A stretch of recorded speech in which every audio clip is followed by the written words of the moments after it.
Саламатсыздарбы, урматтуу Чалкан медиа каналынын көрөрмандары, өлкөбүздө алынган акыркы сааттагы жаңылыктар менен сиздерди тааныштырабыз. Биздин каналыбызга катталып, ой пикирлериңиздер менен бөлүшүңүздөр. Кыргызстандын коргоо министри Россия элчилигине гүл алып барды. Коргоо министри Бактыбек Бекболотов жана анын орун басары Эмиль Осмонов Крокус Сити Холлдо каза болгондорду эскерип, Россиянын Бишкектеги элчилигине гүл алып барышты. Бул тууралуу мекемеден билдиришти. 2024 жылдын 22 мартында Подмосковьедеги Крокус Сити Холл комплексинин концерттик залындагы терактыдан бүтүндөй дүйнө солк этти. Көптөгөн мамлекеттердин жашоочулары каза болгондорду россиялыктар менен биргеликте жоктоп, жакындарынын кайгысын бөлүшүүдө деп айтылат маалыматта. Крокуста каза болду делген кыргызстандык Шерзодбек Тургунбаев тирүү экени аныкталды. Крокус Сити Холлдогу куралдуу кол салууда каза болгону тууралуу маалымат тараган кыргызстандык Шерзодбек Тургунбаев тирүү экендигине аныкталды. Бул тууралуу Тышкы иштер министрлиги 24 мартта билдирди. Маалыматка караганда Шерзодбек Тургунбаев тууралуу маалымат келип түшкөнүнө байланыштуу Кыргызстандын Орусиядагы элчилиги дароо анын туугандары менен байланышка чыккан. Белгилүү болгондой, акыркы жылдары аны менен эч кандай байланыш жок. Шерзодбек Тургунбаев аттуу жаран буга чейин кырсык болгон жерде иштеген эмес. Акыркы маалыматтар боюнча жаран тирүү экендиги аныкталды. Элчилик кыргыз жаранынын жүргөн жерлерин тактоодо деп айтылат маалыматта. Ошондой эле элчилик тарабынан Крокус Сити Холл имаратында эмгектенген Кыргызстандын 2 жаранын издөө иштери улантылууда. Элчиликтин кызматкерлери медициналык мекемелерге жана моргторго барууларды, мамлекеттик органдар менен өз ара аракеттенүүлөрдү жүзөгө ашырууда. Ошондой эле изделип жаткан жарандардын туугандары менен туруктуу байланышта болууда. Ассаламу алейкум, урматтуу Москва шаарында эмгектенип жаткан боордоштор жана мекендештер. Эгерде документиңизди мөөнөтү бүтүп жатса, Казакстанга кирди чыктыны кааласаңыз, дасыккан айдоочулук тажрыйбасы чоң Авазбек мырзаны сунуштайбыз. Сизди арзан баада, комфорттуу унаада өз дарегиңизден алып кетип, сапарга чыкмакчы. Биздин дарек метро проспект Мира 39Адан жолго чыгат. Байланыш үчүн телефон номерлар +7 936 264 1995 +7 901 33 93 435. Авазбек, жолуңуздар шыдыр болсун. Крокустагы терактыдан каза болгондордун саны 137ге жетти. Москванын жанындагы Крокус Сити Холлдо болгон терактынын кесепетинен каза болгондордун саны 137 адамга жеткенин Орусиянын тергөө комитети билдирди. Буга чейин 133 адам каза болуп, 152си жаракат алганы айтылган. Учурда теракт болгон жерден 137 адамдын сөөгү табылды. Алардын 3-өө жаш балдар, кылмыш болгон жерде иликтөө иштери уланууда. Бүгүнкү күндө 62 адамдын сөөгү таанылды. Калган жабырлануучулардын өздүгүн аныктоо үчүн генетикалык экспертизалар жүргүзүлүүдө деп айтылат маалыматта. РИА Новости агенттигинин маалыматына ылайык, саламаттыкты сактоо министрлиги жабыркагандардын тизмесин жаңылаган. Ага ылайык 180 адамдын 142си ооруканага жаткырылса, 32си үйүнө жөнөтүлгөн. 22 март күнү кечинде Москванын жанындагы Крокус Сити Холл концерттик залында теракт болгон. Кол салгандар ок чыгарышып, андан кийин өрт башталган.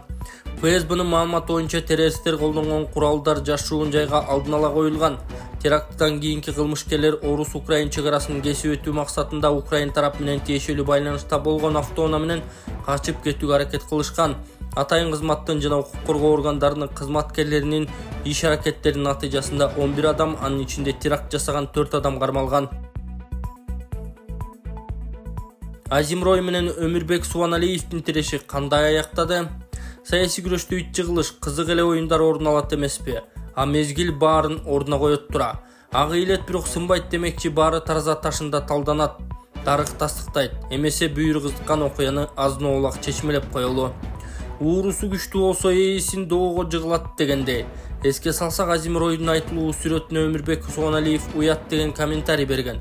Билесиңер, коомчулукка резонанс жараткан эле. Кылмыш дүйнөсүндө шектелген адам инвестор катары көрүнүп, бийликтин төрүндө отурса, чыныгы генерал чыдабай кетти да. Бул боюнча Азимрой чычалап Өмүрбек Субаналиевди жана Вести сайтын 150 миллион сомго сотко берет.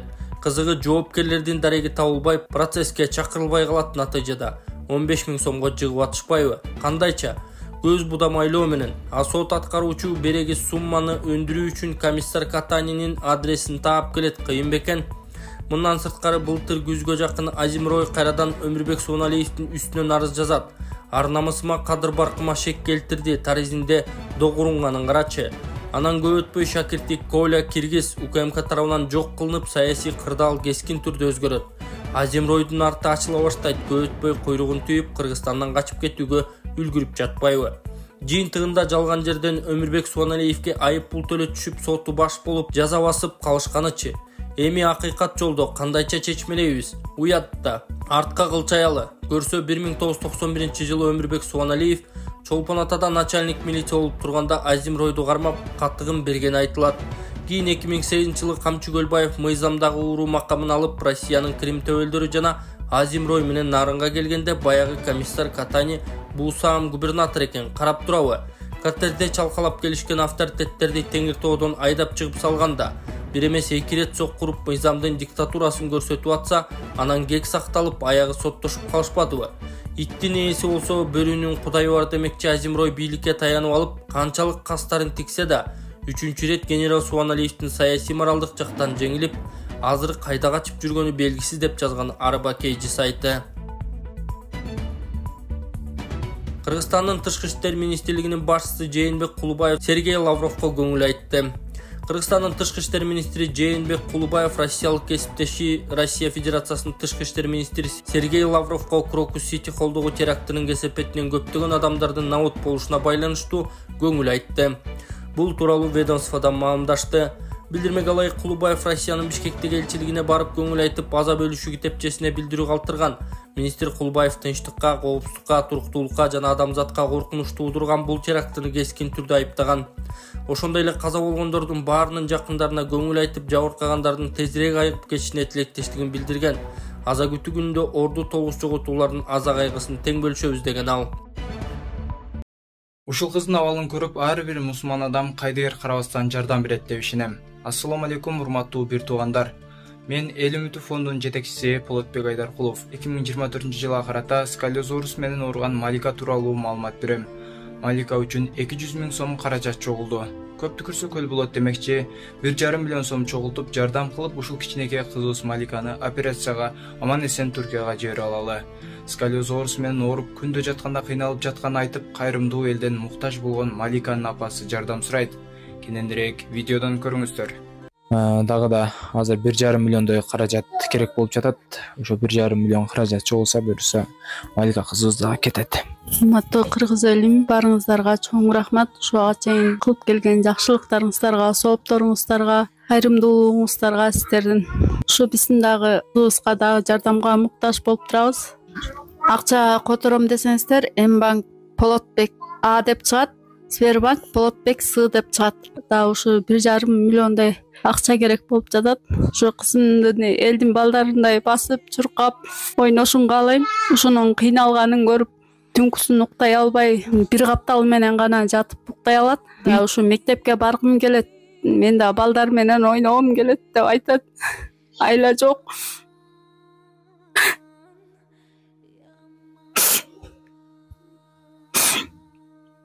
Ушу кызыбыздын сакайып, балдардай болуп ойношун каалайбыз. Сиздер которгон ушу аманаттарыңыздарды алдык. Ушу дагы жетишсиз болуп атат. Ушу кызыбыздын ойноп, элдин балдарында болуп, мектепке барып, өз алдынча окуп калышына себепчи болуңуздар. Арты дагы кыйшык, астта кыйшык өскөндүгү үчүн бул чалкасынан дагы кызым көмөрөсүнөн да жата албайт. Только бир каптал менен гана жатат. Бул каптал ооруп кетсе, бул капталына оодарып, ушу эки жагы менен алмак-салмак жата алат. Түнкүсүн кыйналат, уктай албайт. Бул да ушу эшикке чыгып, балдарды көрүп ойногусу келет. Ушу бизге берген ушу Аллах Тааланын сыноосу экен. Мага жардам берип койгула, силерге аркылуу болсун. Мен да элдин кыздарындай болуп баскым келет, жашагым келет. Мерчеми келгенде Райымбек Матраимов юнгатабы, чекит коёбу? Көп суроолорго Райымбек Матраимов жооп бериши мүмкүн. Ушундай кеп кетти. Азырынча убактысыз такталып элек го. Коомчулуктагы айрым божомолдорго, каралоолорго өз чындыгын айтуу менен чекит коюу, акыйкатка жетүү үчүн бир тараптын эмес экинчи жактын да пикири айтылышы керек. Андан аркысын эл таразалап алат. Былтыртан бери Райымбек Матраимов жымылкалардан, соц тармактардан чөлөк талкуунун чордонунда келатат. Ал эми өзү үн катса, калк толкуну канчалык деңгээлде бурулат болду экен? Эмесе абай сала туралы деп жазган Арба KG сайты. Максатбек Сарбагышев Жогорку Кеңештин депутаты Чолпон Ата шаарындагы эски аэропорттун ордуна турак жайлар салынат. Арба KG сайты Жогорку Кеңештин депутаты Максатбек Сарбагышев менен маек курган маегин сиздерге сунуштайбыз. Максат мырза, сиз азыр Ысык көлдө шайлоочулар менен жолугушуп жүрбөйсүзбү? Жолугушуу учурунда алар кандай маселелерди көтөрүп жатышат? Негизинен мектептерди каржылоо, жолдордун курулушу, саркынды сууларды тазалоо, мамлекеттик ипотекалык компания боюнча суроолор берилүүдө.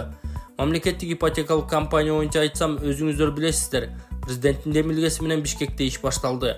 Эми региондордо да уланат. Мисалы биздин Чолпон Ата шаарындагы эски аэропорттун ордуна мамлекеттик ипотекалык компаниянын программасы менен турак жайлар салынат. Канча квартира салынары бөлүнгөн каражаттын көлөмүнө жараша анык болот. Иштетилбей жаткан жер тилкелери боюнча да көп суроолор болду. Жергиликтүү бийликтер, айыл өкмөтү, айылдык кеңеш, кеңештин комиссия мүчөлөрү тиешелүү органдарга кайрылып, бөлүнгөн жерлердин мыйзамдуулугун карап, эгер мыйзамсыз болсо кайра артка кайтарганга мүмкүнчүлүгү бар. Бул жерден эч кандай маселе болбойт. Жеринде иш алып барышы гана керек. Ал эми саркынды сууларды тазалоо боюнча айта турган болсом, Чолпон Ата шаары Боз Терек, Кара Ой айылдарына тиешелүү иш кагаздарын даярдоо боюнча аракеттер жүрүп жатат.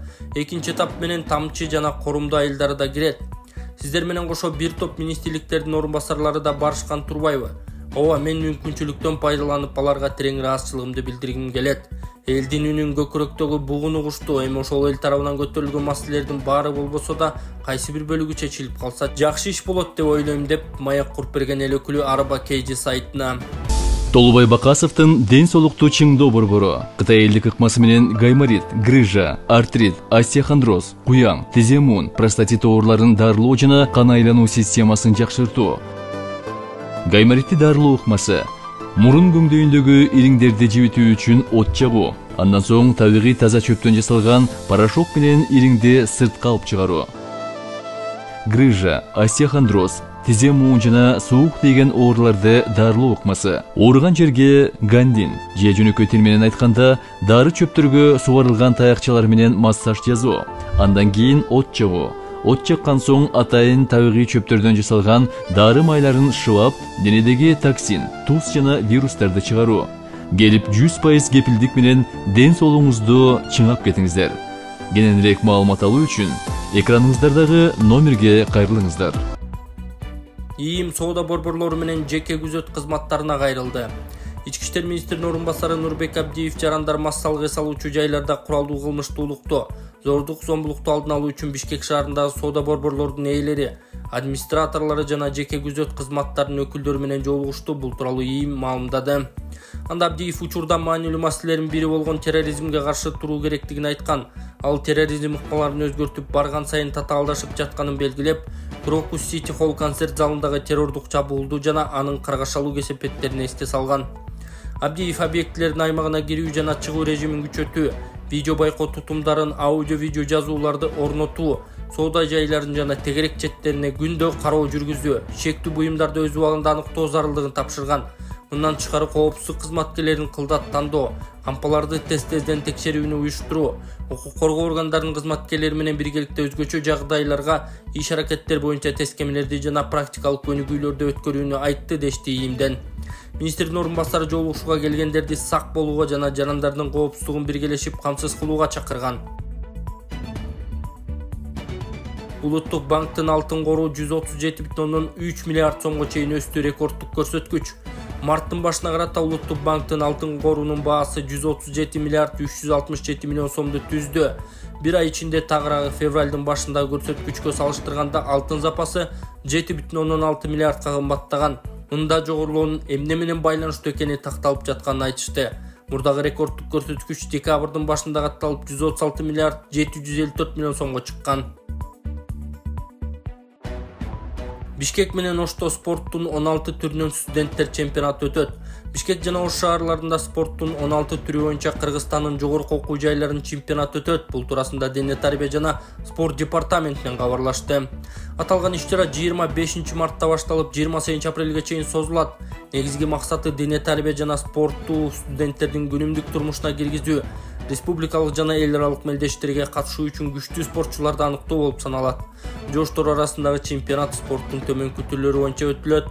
Баскетбол, тогуз коргоо, стол тенниси, шахмат, бокс, кыргыз күрөш, дзюдо, оор атлетика, самбо, футзал, сууда сүзүү, ордо, жеңил атлетика, эркин күрөш, грек-рим күрөшү, кыз келиндер күрөшү. Абактагы Турсунтай Салимов куспай жатыптыр. Мадина базарынын ээси Турсунтай Салимов маркум Камчы Көлбаевке байланыштуу өткөн жылдын октябрь айында кармалган. Бир канча кылмыш иштери козголсо керек. 5 айдан бери абакта жатса дагы тергөө менен кызматташууга барбай, куспайда койгону уткан уланды. Ал бийлик менен күрөшүүгө ниеттенип каршылык көрсөткөн күчтөргө ыктаган кербезиби? Тобокелчиликке барып бекем отурганына караганда бир мандем бар окшойт деп жазган Арба Кейжи сайты.